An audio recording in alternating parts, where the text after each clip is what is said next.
اب ہمارے ساتھ تشریف فرمائیں جناب ٹیلی فون میں موجود ہیں حضرت مولانا محمد حنیف جالندھری صاحب، جو کہ ناظم ہیں وفاق المدارس العربیہ کے، اور یہ آج جو علماء کرام کی پریس کانفرنس ہوئی ہے، اجلاس ہوا ہے، اور پھر ٹیلی فون پہ بھی کافی علماء تھے، مولانا فضل الرحمان صاحب، حنیف جالندھری صاحب بھی، تو اس کا اعلامیہ بھی میرے سامنے پڑا ہے۔ حفیظ صاحب، مولانا صاحب السلام علیکم۔ وعلیکم السلام ورحمۃ اللہ وبرکاتہ۔ قبلہ خیریت سے آپ؟ ٹھیک ٹھاک ہیں؟ اللہ کا کرم، الحمدللہ، آپ بخیر ہیں؟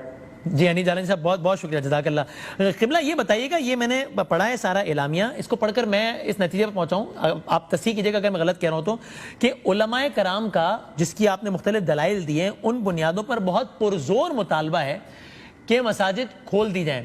پرزور مطالبہ ہے لیکن کوئی یعنی فیصلہ نہیں ہے، یا جس طرز پہ آج تاجران نے، جن میں سے ہمارے ساتھ موجود ہیں، آج تاجروں نے دن کے ابتدائی حصے میں کہا ہم کل سے دکانیں کھول رہے ہیں چاہے حکومت کا جو بھی فیصلہ ہو، پھر انہوں نے فیصلہ واپس لے لیا۔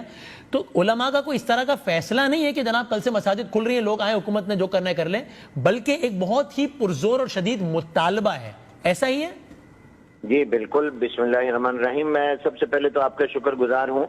دوسری بات یہ ہے کہ آپ نے جیسے فرمایا کہ علماء کرام نے متفقہ طور پر یہ حکومت کو سے مطالبہ کیا ہے، اور حکومت کو یہ تجویز دی ہے کہ فیصلے وہ ہونے چاہیے جو قابل عمل ہوں۔ یہ جو فیصلہ ہوا تھا کہ 4 یا 5 نمازی ہوں گے، اس کا معنی یہ تھا کہ آپ نے پبلک کے لیے مسجد بند کر دی، کیونکہ 3 4 5 تو مسجد کے اندر رہنے والے لوگ امام، خطیب اور مؤذن اور خادم ہو جاتے ہیں، تو اس کا مطلب یہ ہے کہ عام آدمی مسجد میں نہیں آ سکتا، اور اس کی وجہ سے کئی جگہ آپ نے دیکھا کہ رد عمل بھی آیا، کئی جگہ پر تصادم بھی ہوا۔ تو اس کی بنا پر علماء کرام نے یہ سمجھا کہ پاکستان کے زمینی حقائق کی روشنی میں جیسے ہم دیگر لازمی سروس کے اداروں کو احتیاطی تدابیر کی شرط کے ساتھ اجازت دے رہے ہیں، تو ہمیں مساجد کے اندر بھی 5 وقت کی نماز، جمعے کی نماز اور تراویح اور رمضان المبارک کی عبادات کے لیے ہمیں احتیاطی تدابیر کے ساتھ، حفاظتی تدابیر کے ساتھ اجازت دینی چاہیے۔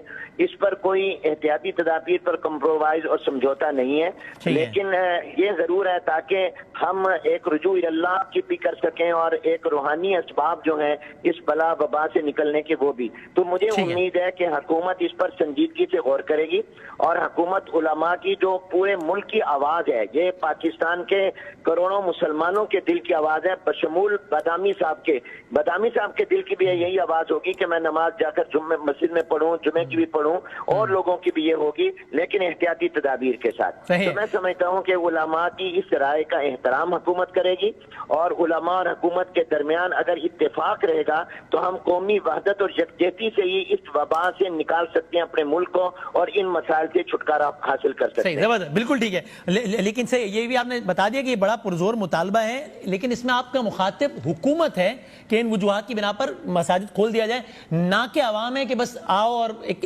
پہنچو اور تصادم کی کیفیت کر دو، یہ نہیں ہے۔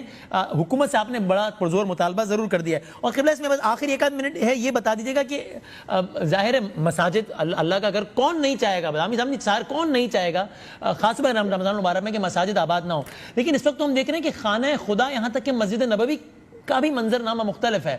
تو اگر باوجود وہاں پر وہ صورتحال ہے، تو اگر باوجود یہاں یہ کرنا پڑے اور حکومت آپ سے آپ کے اس مطالبے کے جواب میں یہ کہے کہ قبلہ یہ وجوہات ہیں، اور دیکھیے خانہ کعبہ اور مسجد نبوی تک کا یہ معاملہ ہے، تو اس کو کنسیڈر کیجئے، تو آپ کیا کہیے گا ان سے؟ اس میں بادامی صاحب 2-3 گزارشیں۔ پہلی بات تو یہ ہے کہ ہر ملک کے اپنے اپنے حالات ہیں، اپنے ان کے حقائق ہیں، اور وہ اپنے اپنے حالات کی روشنی میں فیصلہ کرتے ہیں۔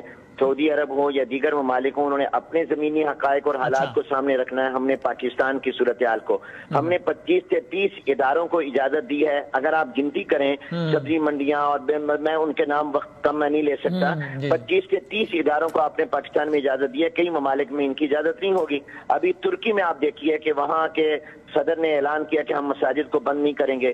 اٹلی اور اسپین جہاں یہ بہت زیادہ وائرس تھا اور بہت نقصان بھی ہوا، جانی نقصان ہوا، انہوں نے بہت سے ادارے کھول دیے اور کئی لاکھ لوگوں کو ملازمت پر واپس بلا لیا ہے۔ تو ہر ایک کے اپنے اپنے حالات ہیں، ہمیں پاکستان کے فیصلہ پاکستان کے حالات کو سامنے رکھ کر کرنا ہے، اور اس کی روشنی میں کرنا ہے۔ دوسری بات یہ ہے کہ ہمارے ارباب اقتدار ان معاملات میں تو حوالہ مذہبی حوالے سے دے رہے ہیں، حرمین کا اور سعودی عرب کا اور دیگر ملکوں کا، تو پھر بہت سی چیزیں دینی اعتبار سے ان ملکوں میں جو پاکستان میں نہیں ہے۔